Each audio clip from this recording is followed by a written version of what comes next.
आज की series number 2 में आप सभी का स्वागत है। आज के इस सेशन में आप सेंटेंसेस सीखेंगे। हम अगले सप्ताह पिकनिक पर जा रहे हैं। हम पिकनिक पर बहुत धमाल करेंगे। हम आज एक नई कविता सीखेंगे। इस शब्द को अभिनय के माध्यम से समझाओ, एटसेट्रा। इस तरह आज के सेशन का हमारा पहला सेंटेंस है, जब भी इंग्लिश टीचर को इंग्लिश लैंग्वेज का डेवलपमेंट करना होता है तो खेल खेल के माध्यम से टीचर इंग्लिश सिखाती है और अक्सर क्लास में कहती है, हम शब्दों के साथ एक मजेदार खेल खेलेंगे। We will play a fun game with words. Another sentence, चलिए एक नई कहानी सुनते हैं। Let's listen to a new story. Another sentence, कौन से शब्द एक ही ध्वनि करते हैं? Which words make the same sound? जब भी इंग्लिश टीचर को क्लासरूम में राइमिंग वर्ड सिखाने होते हैं तब अक्सर टीचर यह सेंटेंस यूज करती है। अब हम तुकबंदी वाले शब्द सीखेंगे। We will now learn rhyming words. Another sentence, जब भी टीचर यह पिक्चर रीडिंग सिखाती है तो यह सेंटेंस यूज करती है, चलिए इन चित्रों के बारे में बात करते हैं। Let's talk about these pictures. Another sentence, अक्सर इंग्लिश टीचर क्लास में कहती है, हम अक्षरों के साथ एक गीत गाएंगे। We will sing a song with letters. Another sentence, teacher अक्सर क्लासरूम में स्टूडेंट से पूछती है, तुम्हारी पसंदीदा किताब कौन सी है? Which is your favorite book? Another sentence, जब भी आपको बच्चों से क्वेश्चन पूछना है, विच का मीनिंग होता है कौन सा, और इसी सेंटेंस में हमने जैसे कार्टून लिया, पेन लिया, पेंसिल लिया, ये एक नाउन यूज करेंगे तो उसके बाद हम कार्टून के बाद जैसे हमने क्वेश्चन मार्क लगाया है, हम जब कभी भी क्वेश्चन पूछते हैं तो लास्ट में हम क्वेश्चन मार्क राइटिंग में पुट करते हैं। तुम्हारा पसंदीदा कार्टून कौन सा है? Which is your favourite cartoon? बच्चों से टीचर अक्सर पूछती है। अब आप in place of cartoon if you will put pen, pencil, then you can make more sentences. Another sentence, आओ एक शब्द चित्र बनाएं। Let's make a word picture. यह शब्द किस रंग का है? हम फिर क्वेश्चन पूछ रहे हैं बच्चों से, यह शब्द किस रंग का है? यह सेंटेंस टीचर तभी यूज करती है sometimes we people are making flash cards of colour words. That's why we are asking this one question from the students, यह शब्द किस रंग का है? What colour is this word? English language को क्लासरूम में डेवलपमेंट करने के लिए टीचर अक्सर बच्चों से यह बोलती है, इन शब्दों से एक वाक्य बनाओ। Make a sentence with these words. Another sentence, इस कहानी का अंत क्या हो सकता है? यूजुअली हम बच्चों को बहुत सारी कहानियां सुनाते हैं तो बच्चे अपना अपना इमेजिनेशन यूज करके खुद ही कहते हैं कि मैम इस कहानी का अंत ऐसा भी हो सकता है। That's why teacher is using this one sentence, इस कहानी का अंत क्या हो सकता है? What could be the end of this story?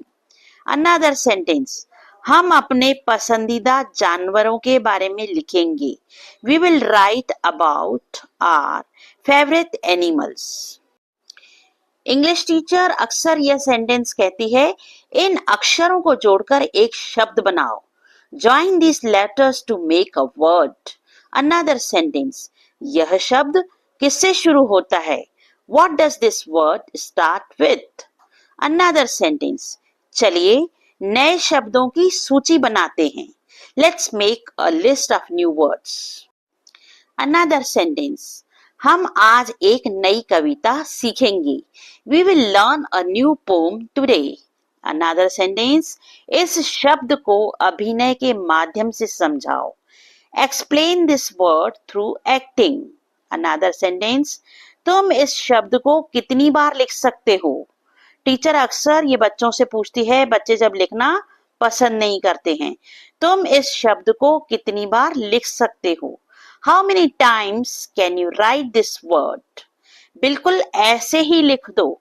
बच्चों को जब गाइड करना रहता है क्लास में, स्टूडेंट्स अक्सर पूछते हैं मैम कैसे लिखना है, तो टीचर कहती है बिल्कुल ऐसे ही लिख दो, कॉपी एज इट इज।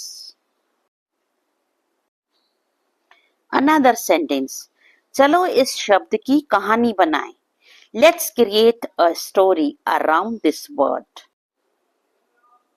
अक्सर इंग्लिश टीचर सही उच्चारण सिखाने के लिए यह वाक्य यूज करती है। हम इन शब्दों का उच्चारण करेंगे। We will pronounce these words. Another sentence. इसे एक बार और याद करो, मैं कुछ मिनटों में फिर से पूछूंगी। जब भी कभी बच्चे लर्न नहीं कर पाते हैं, टीचर उनको हेल्प करने के लिए मोटिवेट करती है और ये वाक्य यूज करती है। इसे एक बार और याद करो, मैं कुछ मिनटों में फिर से पूछूंगी। Learn it once again and I will ask you again in few minutes.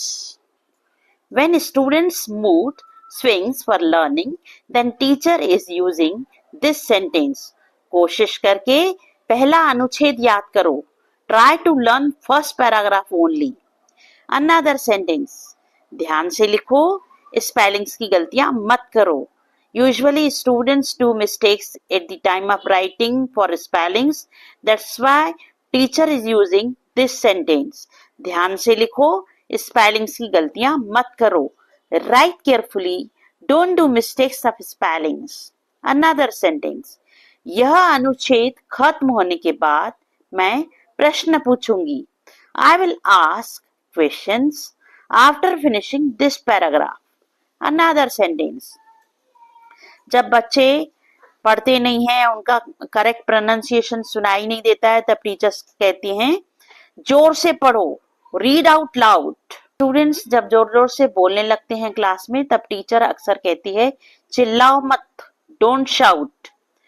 बच्चे बहुत एक्साइटेड होके जब टीचर से पूछते हैं मैम हम पिकनिक कब जा रहे हैं, तब टीचर उनको बताती है हम अगले सप्ताह पिकनिक पर जा रहे हैं।